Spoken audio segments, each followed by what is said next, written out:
लेकिन असल मकसद अबा अब्दुल्ला क्या है कि मैं गिरिया करके तो गया लेकिन इमाम के मकसद को पूरा किया कि नहीं, मैं मातम करके तो गया लेकिन इमाम के मकसद को पूरा किया कि नहीं।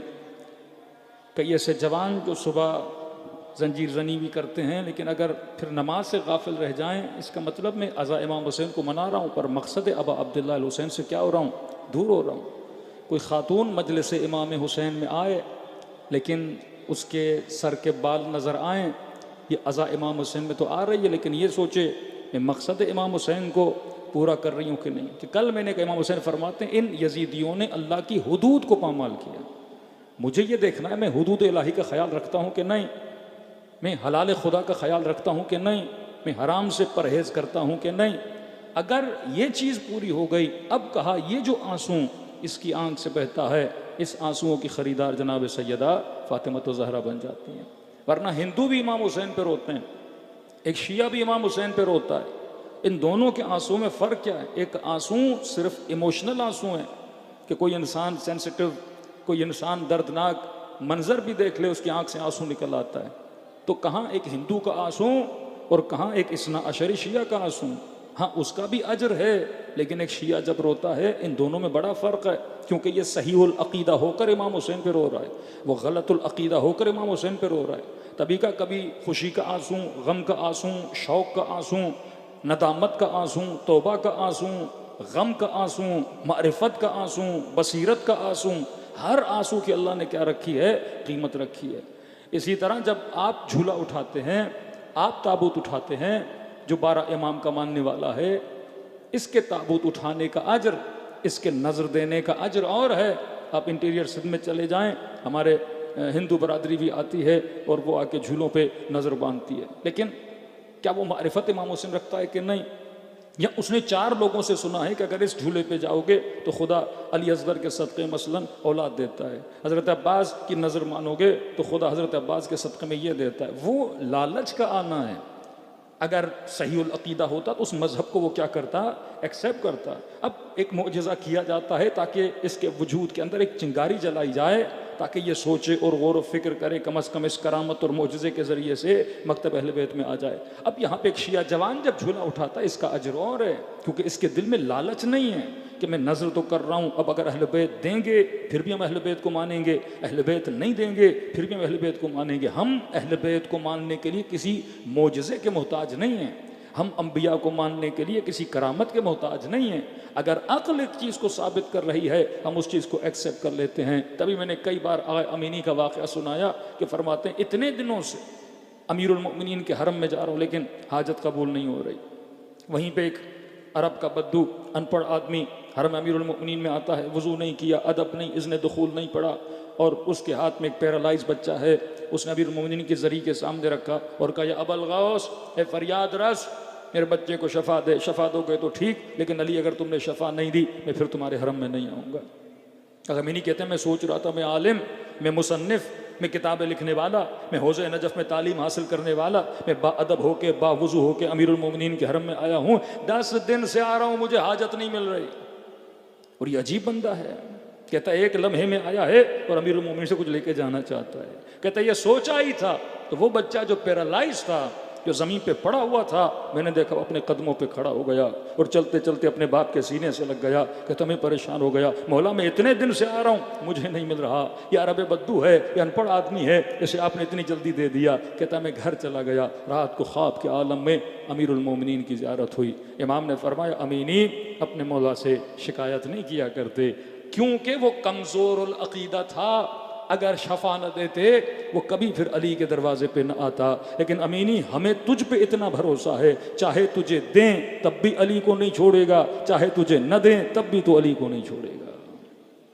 ये लालच का मकतब, यार लालच की वजह से अहले बैत के पास नहीं आते। हाँ खुदा अगर किसी के सदक़े में कुछ दे रहा है वो अलग बात है, अगर खुदा अहले बैत के सदक़े में अता करता है। लेकिन अक़ीदे की मजबूती, तो फरमाया कि ये मकतब बना ही इसलिए क्योंकि यहाँ तफरीक है।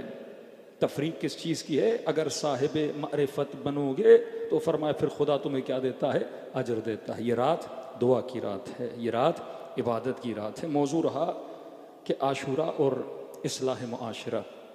मकसद अब अब्दुल्ला तब पूरा होगा जब हम माशरे की इसलाह करेंगे। अब इसलाह का टॉपिक इतना बड़ा है, 10 दिनों में गुंजाइश नहीं है। मासूम फरमाते हैं, सुफरे पे बैठते हो खाने की इसलाह, कारोबार करते हो बिजनेस की इसलाह, लिबास पहनते हो कपड़े की इसलाह, निगाह डालते हो निगाहों की इसलाह, कलाम करते हो कलाम कैसा करना चाहिए इसकी इसलाह, कानों से आवाज़ें सुनते हो कौन सी आवाज़ें सुननी चाहिए इसकी इसलाह, माशरे में दोस्त बनाना है किसको दोस्त बनाओ इस फिक्र की इसलाह, लोगों के लिए सोचते किस तरह हो तुम्हारा तर्ज फिक्र क्या है इसकी इसलाह। अब ये चीज़ें हम अपनी जेब से नहीं निकालते। इवन आप मासूमीन की दुआएं पढ़ें, आज कुछ दुआएं मैंने निकाली हैं क्योंकि शब दुआ है। मासूम फरमाते जब दुआ भी करो तो दुआ में भी मासूम लफ्ज़ इसलाह को इस्तेमाल करते। पहली दुआ अल्लाहुम्मा अस्लिह ली दीनी, ऐ खुदा मेरे दीन के अंदर मेरी इसलाह फरमा। आज मसला बदअक़ीदतियों का है। आज कई कौमें कई लोगों को गालियत की तरफ, कुछ लोग नुसहरियत की तरफ, कुछ लोग शिर्क की तरफ लेकर जा रहे हैं। मौला फरमाते दुआ किया करो अल्लाहुम्मा अस्लिह ली दीनी, ये मिंबर है जो तुम्हारे अकीदों की इसलाह करेगा, ये मिंबर है जो तुम्हारे फ़िक्र की इसलाह करेगा।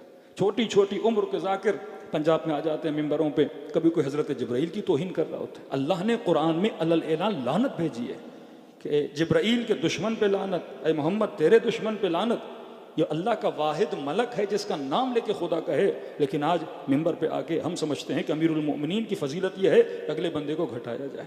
भाई फ़ज़ाइल अमीरुल मोमिनीन, कलाम अमीरुल मोमिनीन में सबसे बड़ा मुअजिज़ा अहले बैत अलैहिस्सलातु वस्सलाम का इंसान साजी है कि ये अली हैं जो सलमान बनाते हैं, ये अली हैं जो अबू ज़र बनाते हैं, ये हुसैन हैं जो हबीब इब्न मदाहिर बनाते हैं, ये हुसैन हैं जो हौर बनाते हैं, ये जाफ़र सादिक हैं जो जाफ़र इब्न हय्यान बनाते हैं, ये अहले बैत अलैहिस्सलातु वस्सलाम हैं जो अबू हमज़ा समाली जैसी शख्सियात को कायनात। ये कम मुअजिज़ा है कि इस मकतब ने खुमैनी दिया, ये कम मुअजिज़ा है कि इस मकतब ने हुसैनी दिया, ये कम मुअजिज़ा है कि इस मकतब ने सैयद अली ख़ामनेई दिया, ये कम मुअजिज़ा इस मकतब ने सैयद हसन नसरुल्लाह दिया।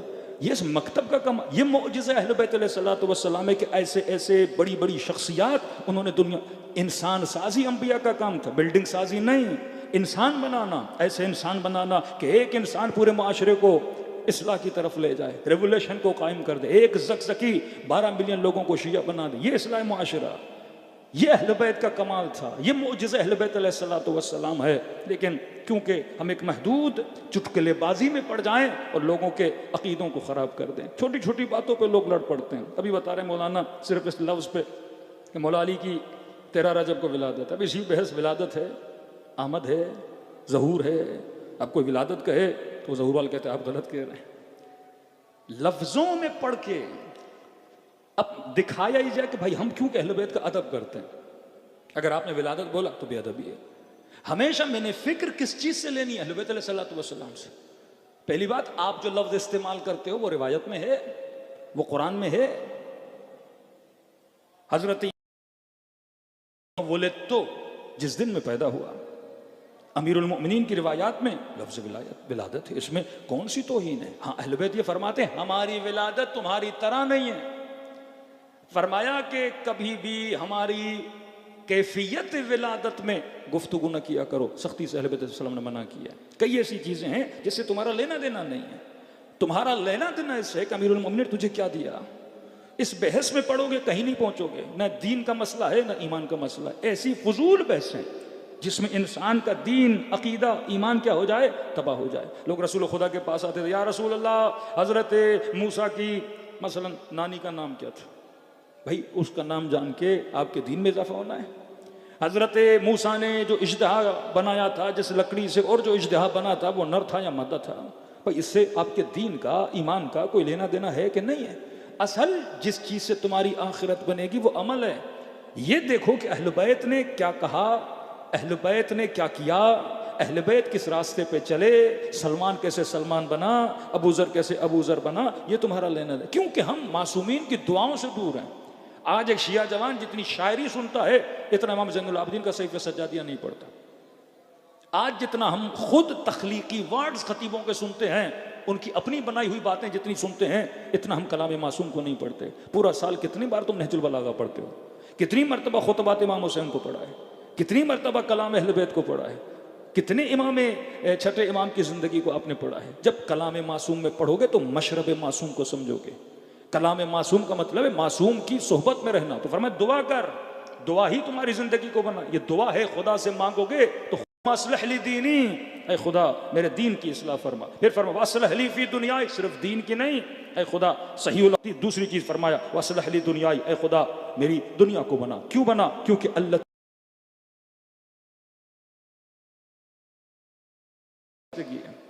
बारहा का जिस जवान की नौकरी अच्छी नहीं, बिजनेस अच्छा नहीं, कमाई अच्छी नहीं, ये मोहताज रहेगा, ये रिलेशन है, फिर इसका दीन भी सही नहीं रहेगा। ये सुबह से शाम तक अगर रिज़्क़ और रोटी के लिए परेशान है, इसका दीन भी खराब हो जाएगा। फरमाया ऐ खुदा मेरी दुनिया भी सही फरमा, क्योंकि मेरी दुनिया से किसका ताल्लुक है?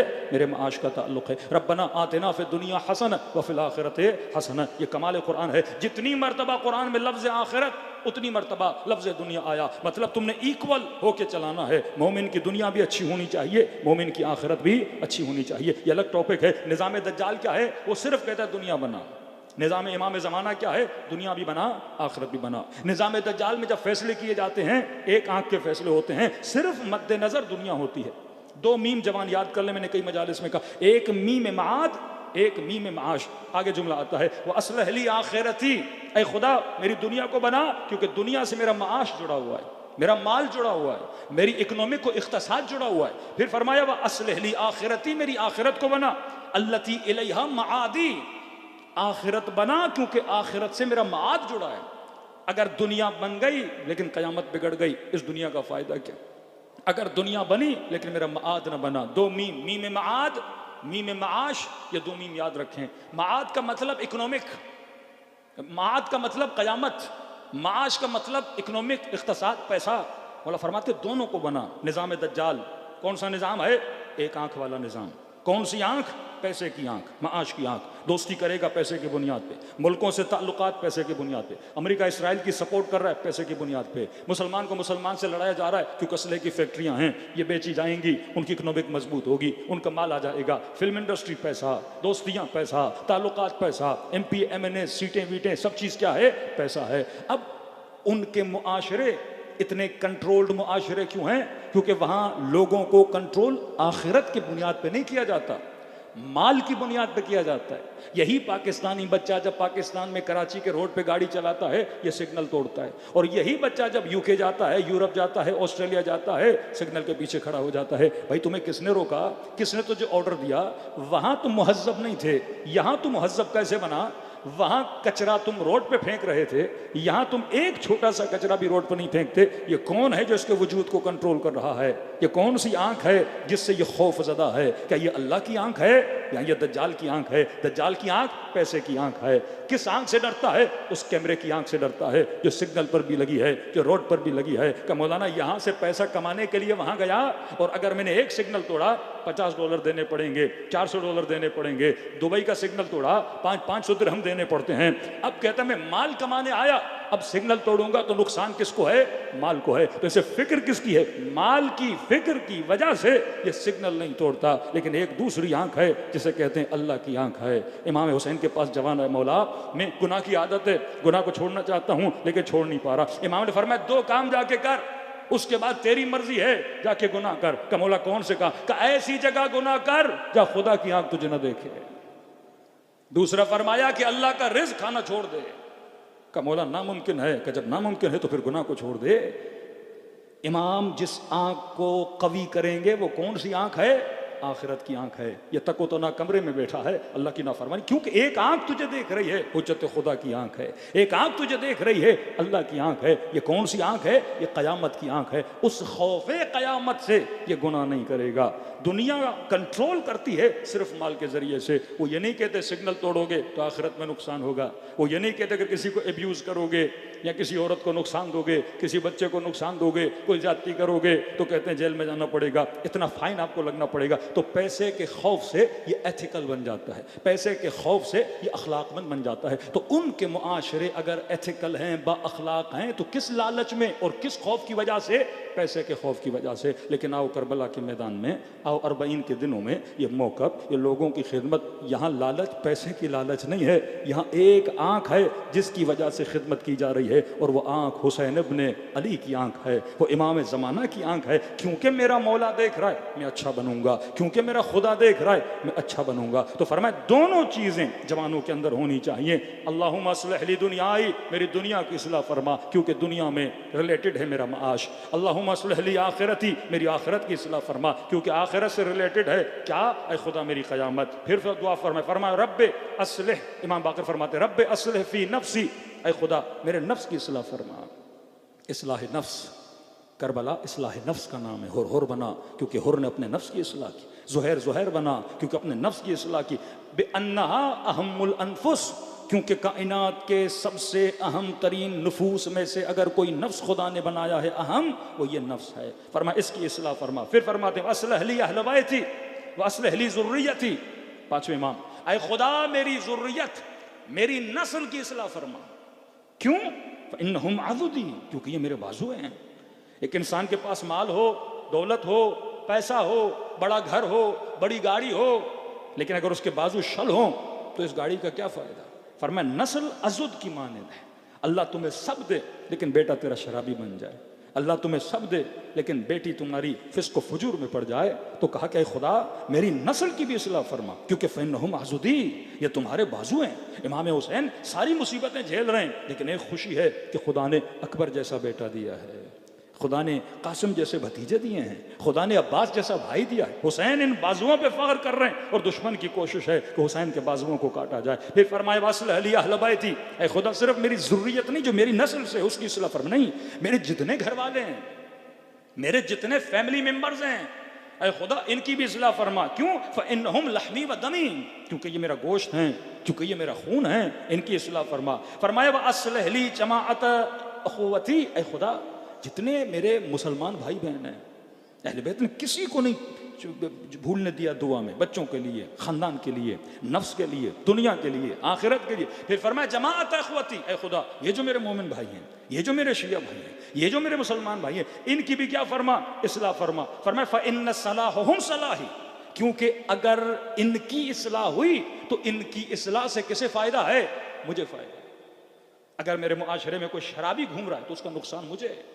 क्या मौलाना मजमे में मोबाइल चोरी हो गया तो एक चोर अगर तुम्हारे बीच आ जाए तो नुकसान किसका करता है, वो तुम्हारा करता है। तो फरमाया अगर उसकी सलाह हो गई तो इसमें किसकी सलाह है, तुम्हारी सलाह है। दुआ की रात है, मुख्तसर 3 मशवरे अहले बैत अलैहिस्सलातु वस्सलाम के। मौला फरमाता है जवां 2 चीज़ों की कदर जान, रसूल खुदा का कौल है। फरमाया 2 चीज़ें जानने के बाद उसकी कदर होती है, अल आफिया व शबाब, एक सेहत, दूसरा जवानी। फरमाया ये 2 चीज़ें जब अल्लाह तुमसे छीनता है, आज बूढ़ों से पूछिए जवानी की कदर क्या है, आज हॉस्पिटल में बीमारों से पूछिए सेहत की कदर क्या है। अल्लाह ने जवान भी बनाया है, अल्लाह ने सेहत भी दी है। ये वो उम्र है जिस उम्र में इंसान नेकी करेगा। इसी उम्र में आदत बुरी अपने अंदर एडॉप्ट करना भी आसान है और बुरी आदत को निकालना भी आसान है। जिस तरह छोटा पौधा होता है, उस पौधे को अगर उखाड़ो तो ज़मीन से निकल आता है, लेकिन अगर 40 साल 45 साल का दरख्त हो जाए उसको जड़ से उखाड़ नहीं सकते, उसको काटना पड़ता है। तो जवानी वो ज़िंदगी है जिसमें तुम बड़ी आसानी से बदल सकते। रसूल फरमाते जब मैंने इस्लाम का ऐलान किया तो सबसे ज़्यादा जिसने रसूलों की मदद की थी वो जवान थे, सबसे ज़्यादा जिस रसूल की मुखालिफत की थी वो बूढ़े थे। अब कोई भी अच्छी तहरीक और तंजीम चलाना चाहें, बूढ़े हजरात मुखालिफत करना लगते हैं। भाई हमारी पुरानी अपने वजूद की इस्लाह करना चाहें। फर की खिदमत में जा रहा था, मैंने कहा अबू बसीर इमाम की था गुनहगार लेकिन आशिक अहले बैत था, इसको यकीन था कि ये जन्नती हैं, इसको यकीन था अगर ये वो बंदा जन्नती बन जाता। कहाँ जा रहे हो? कि इमाम जाफर सादिक खिदमत में। कहा देखो अगर तुम्हारा मौला मुझे कोई राह दिखा दे तो मैं शायद छोड़ दूँ। कहा ठीक है, मैं तो यही चाहता हूँ कि आप नेक बन जाओ। कहते छठे इमाम की खिदमत में गया, अर्ज़ की मौला बुरे माहौल में, रिज़्क़ हराम के अंदर पड़ा हुआ है, फिस्क व फुजूर में, सारी बातें इमाम ने सुनी। हमसे क्या चाहते हो? कहा मौला कह रहा अगर तुम्हारा मौला मुझे कोई राह दिखाए मैं सबको छोड़ने के लिए तैयार हूं। छठे इमाम ने फरमाया जाके अपने दोस्त को कहो कि मैं जाफर सादिक उसे उसकी जन्नत की जमानत देता हूं, मैं लिख के देता हूं कि कयामत के दिन हम उसकी शफात करेंगे, जन्नत जाएगा। लेकिन शर्त है कि जितना हराम से कमाया है अल्लाह की राह में दे, जितना जुल्म किया जुल्म करना बंद कर दे, गुनाह करना बंद कर दे। कब मैं जामिन हूं जाफर सादिक, कि खुशी के आलम में बसीर दौड़ा दौड़ा आया, कहा भाई बिशारत दे रहा हूं। कहा क्या? कहा जाफर सादिक ने जन्नत की परेशान हुआ, सलमान को बिशारत मिली थी, शब आशूर असहाबे हुसैन को 2 उंगलियों के दरमियान इमाम हुसैन ने जन्नत दिखाई थी। कब वल्लाह ये कह रहे हैं, कहा मौला कह रहे हैं कि मैं जमानत देता हूँ, हम तुझे गारंटी देते हैं, कोई आम आलिम नहीं, फर्जंद अहल बैत जमानत दे रहे हैं, समझ गया जन्नत पक्की है, का सौदा घाटे का सौदा नहीं है। शर्त क्या है? का शर्त ये जितना हराम का कमाया है अल्लाह की राह में दे दो। का ठीक है। कहते कई महीने गुजरे, अबू बसीर को पता चला बंदा बड़ा तंगदस्त हो गया है। कहता मिलने गया, दरवाजे पे दस्तक दी, क्या माजरा है, इतना पैसे वाला बंदा, पूरा शहर उसके पीछे। का दरवाजे पे दस्तक दी, इसने दरवाजा खोला, वो सीने का अंदर आने दे, वो अंदर नहीं आने दे सकता। का क्यों? का मेरे बदन पे लिबास नहीं है। का क्या मतलब? का जितना था हराम का मैंने अल्लाह की राह में दे दिया, एक लिबास बचा है जिसे पहनता हूं, अभी मेला हो गया, धोया है, सुखाने के लिए रखा है, बदन पे दूसरा लिबास नहीं है। अबू बसीर कहता है मेरी आंखों में आंसू भरा है, दौड़ा दौड़ा के आपने घर से लिबास लिया और इसे लिबास दिया। कुछ वक्त के बाद बीमार हुआ, दुनिया से चला गया। कहते अब जब छठे इमाम से मिलने गया, इमाम उठे और मेरा इस्तकबाल किया। अबू बसीर जो वादा तेरे दोस्त से किया था वो जाफर सादिक ने वादा पूरा कर दिया, हमने उसे जन्नत की तरफ रवाना कर दिया। अज़्म व इरादा, जब तक अज़्म नहीं, जब तक इरादा नहीं, इंसान गुनाह को तर्क नहीं कर सकता। कई जवान अहले बैत अलैहिस्सलातु वस्सलाम के पास आते थे, इसी तरह अहले बैत उनके वजूद में किस चीज़ को पैदा करते थे? अज़्म व इरादा। तीसरी चीज़ है दुआ, तशख़ीस मरज़, अज़्म व इरादा, दुआ। आज की दुआ की रात है।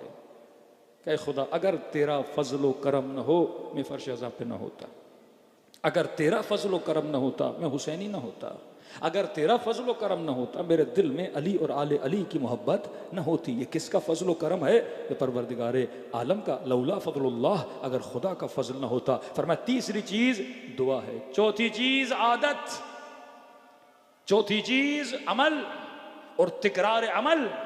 अगर कोई बुरी आदत है उसको छोड़ने के लिए अमल करना जरूरी है, और अमल रिपीटेडली जब करोगे तो वो खुदा तुम्हारे वजूद में लाएगा। आगाए बुरूजर्दी टेक्निक्स होती हैं किसी बुरी आदत को निकालने के लिए।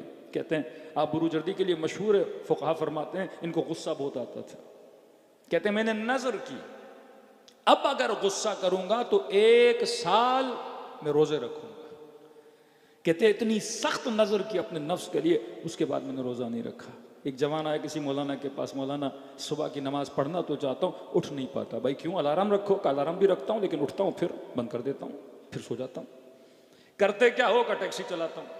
कितना कमाते हो? दिन में 4-5 हज़ार कमाता हूँ। का एक नजर करो, ज्यादा लंबी नहीं करना, नुकसान में न पड़ जाओ। का 1 हफ्ते के लिए नजर करो। नजर क्या करूँ? किबला का नजर करो कि अगर सुबह की नमाज के लिए न उठा तो अगर दिन में 5 हज़ार कमाता हूँ, मसलन 3 हज़ार या 4 हज़ार अल्लाह की राह में सदका दे दूंगा। मौलाना ये तो मुश्किल नजर है, उठ नहीं पाऊंगा, सारा पैसा सदके में देना पड़ेगा। कभी नजर कर।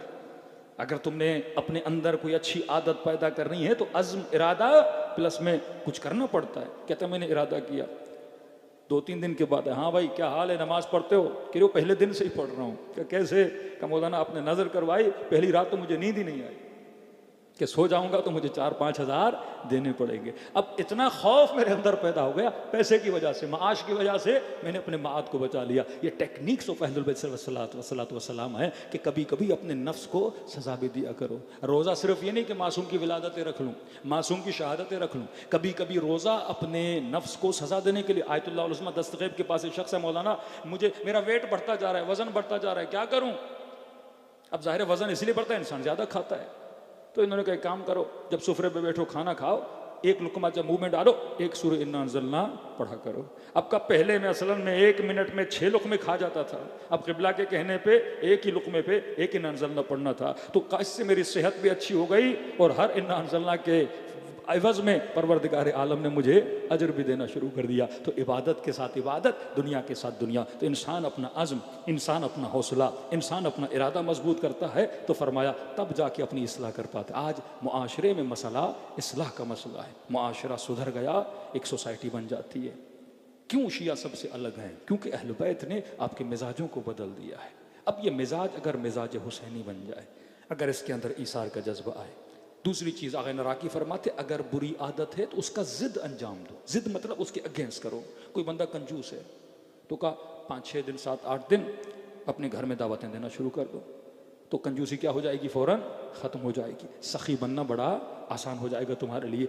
जो आदत तुम्हारे अंदर है उसके अगेंस्ट जो आदत है उसको करना शुरू कर दो। और कितना प्यारा जुमला आगे नाराकी का फरमाता है, जवां ऐ बुजुर्ग, दुनिया की कोई ऐसी लज्जत नहीं जिसकी इंतहा निजासत न हो। पानी पियो इंतहा निजासत है, खाना खाओ इंतहा निजासत है, लज्जत निकाह लो इंतहा निजासत है। कि अपने आप से पूछ, ऐसी लज्जत के आशिक क्यों बनते हो जिसकी इंतहा निजासत है। हुसैन तुझे फर्श अज़ा पे बुलाते हैं और ऐसी लज्जतों के आशिक बनाते हैं जिसकी इब्तदा भी नूर है, जिसकी इंतहा भी नूर है। सलवात पढ़े मोहम्मद वाले मोहम्मद।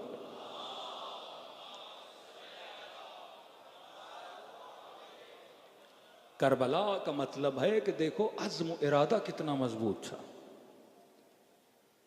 इमाम हुसैन अलैहिस्सलातु वस्सलाम शब आशूर, समझो यही रात। अब देख रहे मौला कि कुछ लोग हैं जिनको पता है कि इस जंग के नतीजे में शहादत है। तो इमाम फरमाए जो रुकना चाहता है रुके, जिसने जाना है वो चले जाए। अब किसी में जुर्रत नहीं कि उठ के जाए, कई हैं जो जाना चाहते हैं।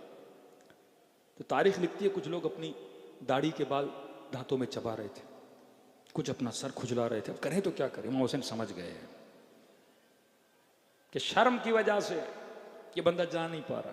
तो इमाम हुसैन ने दिया बुझा दिया कि मैंने बेअत उठा ली, जिसने जाना है चला जाए।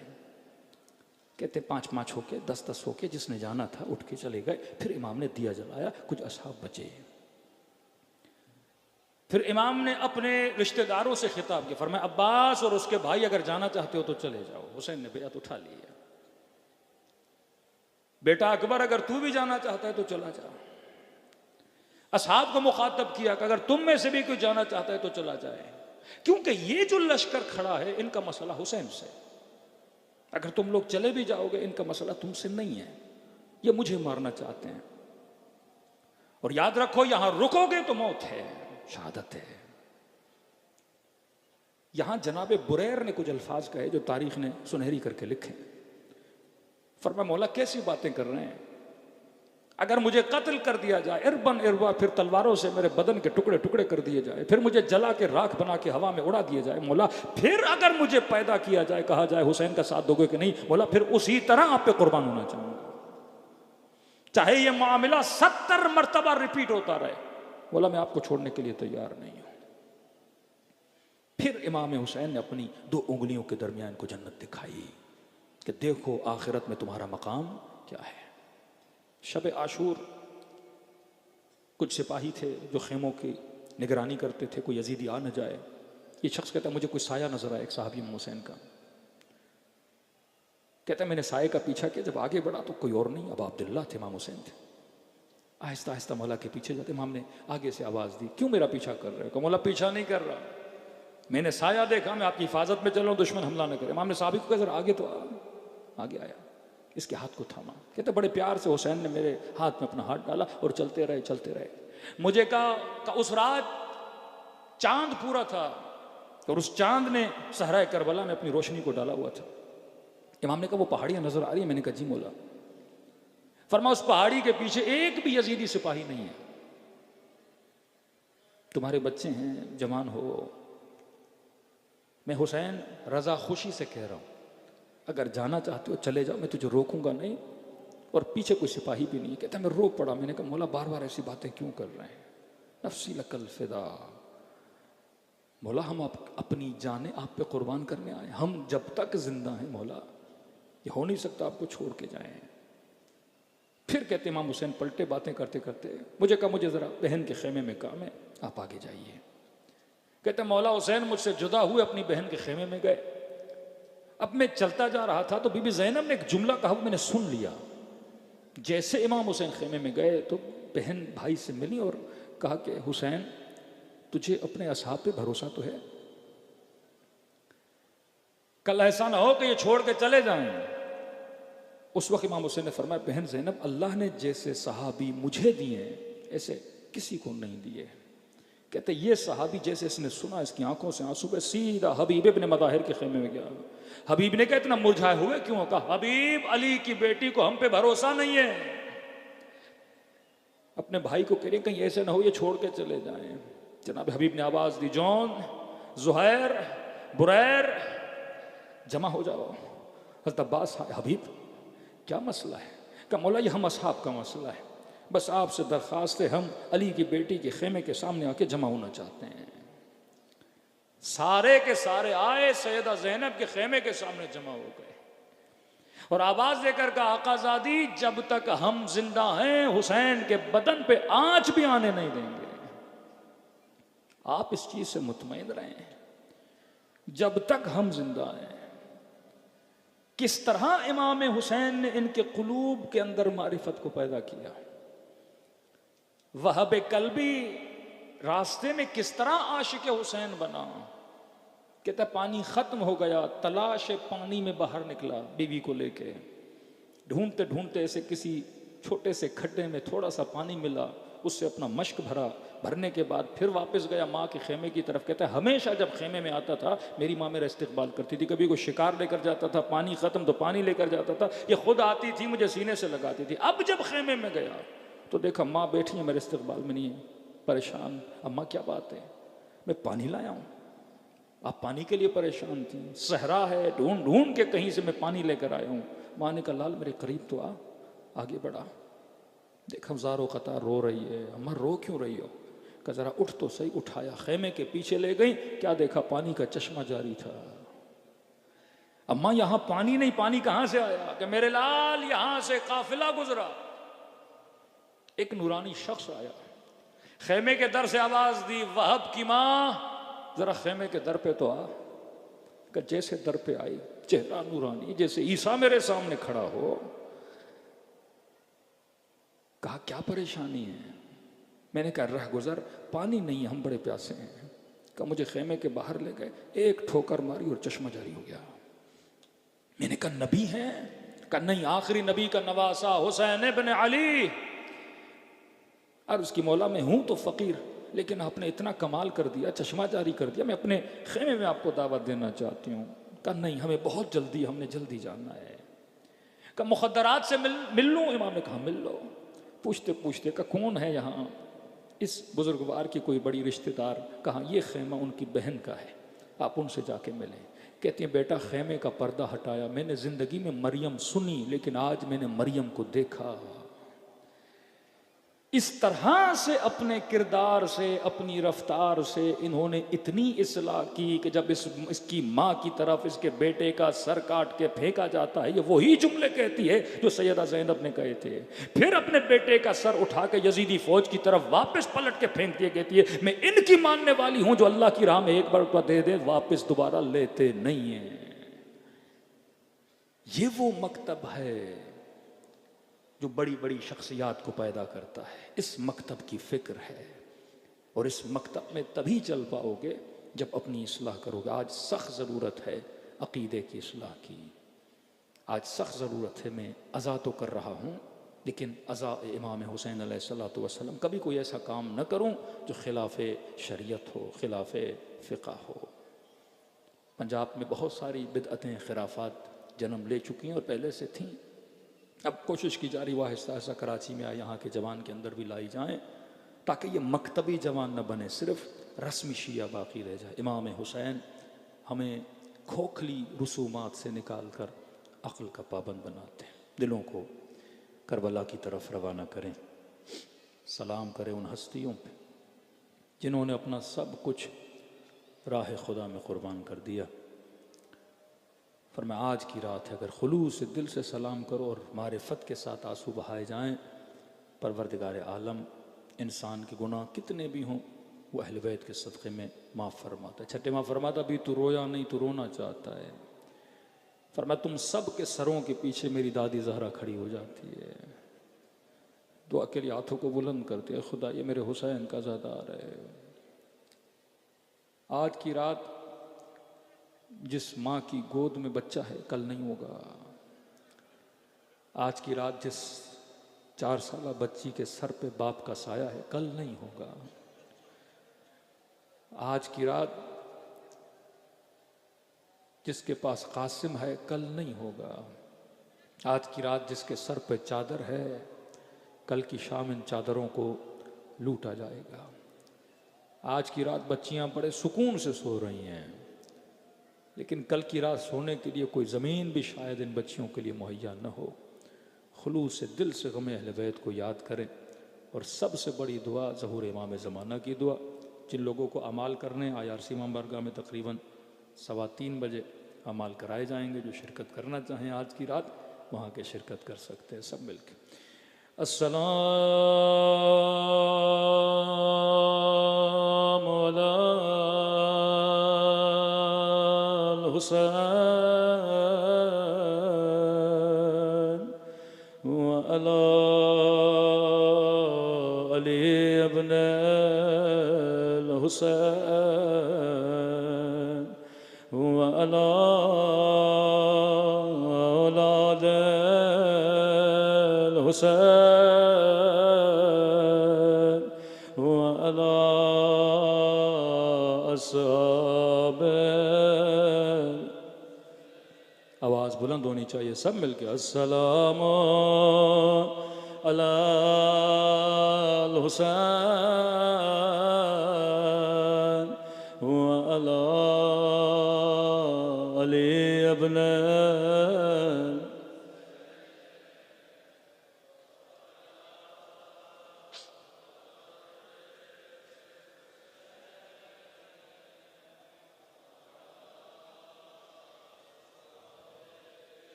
हुसैन सब मिलके अस्सलामु अलल हुसैन व अला अली इब्नुल हुसैन व अला।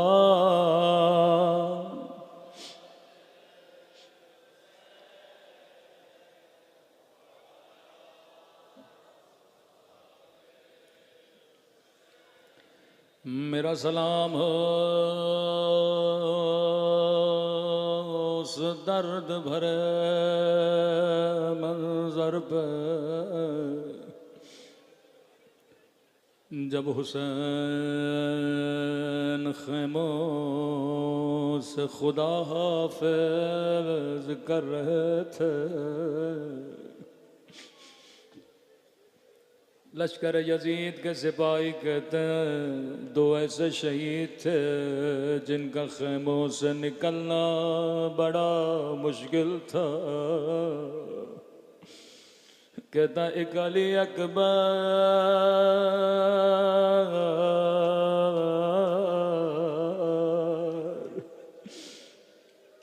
अभी खेमे से बाहर आते थे, कभी माँ पकड़ के सीने से लगाती थी, कभी बहनें कदमों से लिपट जाती थी। लेकिन कहता है दूसरा शहीद बड़ी देर लग गई खेमे से निकलते निकलते। सुनोगे ये शहीद कौन है? ये तेरा गरीब मौला 3 दिन का प्यासा मौला। लाशें उठा उठा कर थक जाने वाला मेरा मौला।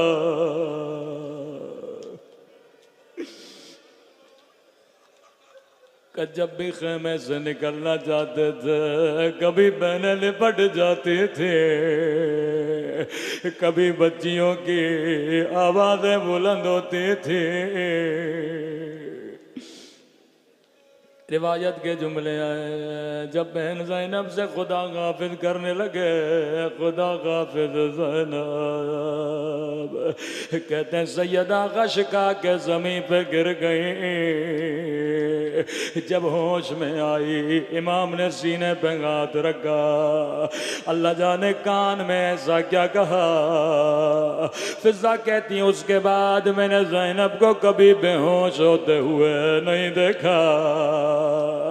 कभी रुबाब को सिला दे रही है, कभी जलते हुए खेमों से सकीना को संभाल रही है। बड़ी मुश्किल से मेरे मौला खेमे से बाहर आए, जुलझना पे बैठे। जुलझना जल्दी कर, मुझे मैदान में लेकर चल। चंद कदम अभी सवारी चली थी, फिर सवारी रुक गई। फरमाया जुलझना, क्या तूने भी मेरा साथ छोड़ दिया? मेरा अकबर चला गया, मेरा अब्बास चला गया, ओ मेरा हबीब चला गया। बेज़बान ने अपना सर हिलाना शुरू किया। मौला चलूं तो कैसे चलूं? इमाम ने नीचे देखा, क्या देखा? एक 4 साला बच्ची है जिसने दोनों बाहें जुलझना के बाहों में डाली है। कह रही है जुलझना मेरे बाबा को लेकर न जा। ओ मेरा अकबर गया वापस नहीं आया, मेरा चचा गया वापस नहीं आया।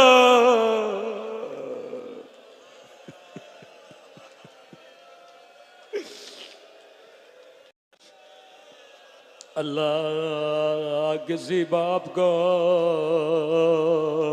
ये मंजर न दिखाए। बेटियां बाबा से बड़ा प्यार करती हैं, वालिदैन अपनी बच्चियों से बड़ा प्यार करते हैं।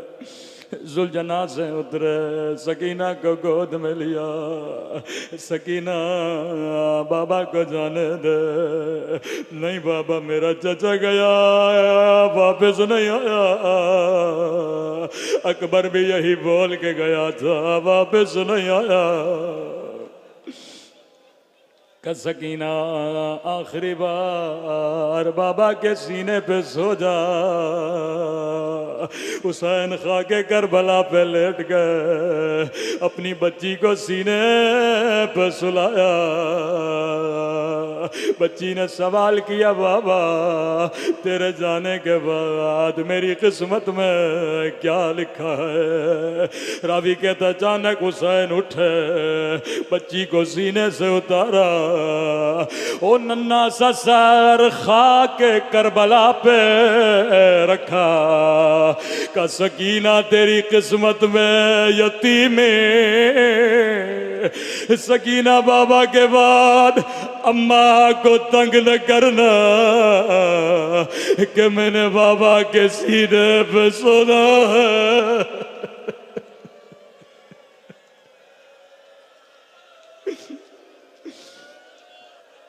हाय विदाए हुसैन।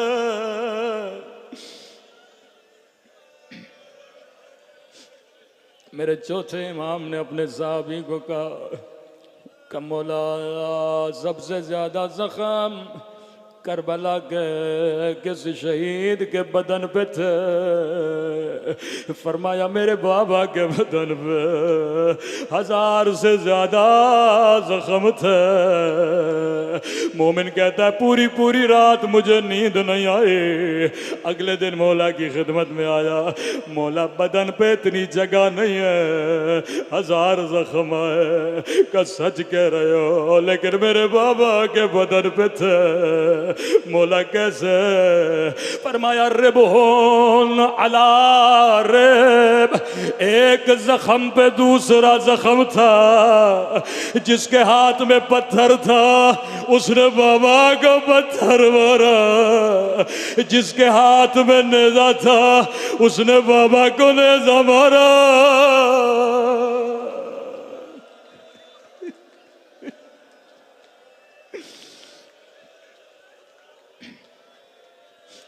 मैं कैफियत तो बयान नहीं कर सकता, लेकिन इतना कहूँगा जो बहन 50 साल भाई के साथ रही हो, उस ज़ैनब ने भी मक़तल में हुसैन को नहीं पहचाना। बार बार कह रही थी अंता खे, क्या तू मेरा भाई है? क्या तू मेरा माँ जाया है? अंत अखी वब्नु उम्मी। एक रिवायत रहमत को तमाम करूं। जख्म लगे पर इन जख्मों ने हुसैन के कलेजे को इतनी तकलीफ नहीं दी। रावी कहता है जब जीं से जमीन पे आए हुसैन का बदन तीरों पे। किसी ने मेरे चौथे इमाम से पूछा मौला सुना है आपके बाबा का बदन तीरों पे था, तो फिर आपके बाबा ने सजदा कैसे किया? मौला फरमाते हैं बाबा ने अपने जख्मी हाथों से मिट्टी जमा करना शुरू की, इतनी जमा की कि पेशानी सजदे पे आ जाए। शेर खुदा का बेटा हुसैन का किसी में जुर्रत नहीं आगे बढ़े, मौला का सर कलम करे। कोई कहता था नहीं नहीं अभी जिंदा है, कोई कहता था नहीं नहीं शहीद हो गए, लेकिन कौन है जो आगे बढ़े? यहाँ एक नहीं आगे बढ़ा कि अगर जानना जिंदा है या शहीद हो गए, तुम में से कोई ऐसे आवाज दे पता लग जाएगा। ये ऐसी आवाज थी जिसने मेरे मौला के कलेजे को हिलाया। लई मौला के बदन के करीब गया, बुलंद आवाज में कहने लगा खेमों को आग लगा दो, ओ सैदानियों की चादरें छीनो। सुनना था गैरत अली जोश में आई, बड़ी मुश्किल से घुटनों के बल खड़े हुए, बदन से सारा खून बह चुका था। एक मर्तबा दाई तरफ देखा, एक मर्तबा बाई तरफ देखा, कहने लगे आए ना अखी अब्बास, आए ना अली अकबर, आए ना हबीब इब्न मज़ाहिर। ओ मेरे शेरों में तुझे अपने लिए नहीं बुला रहा, ओ ज़ैनब की चादर खतरे में है।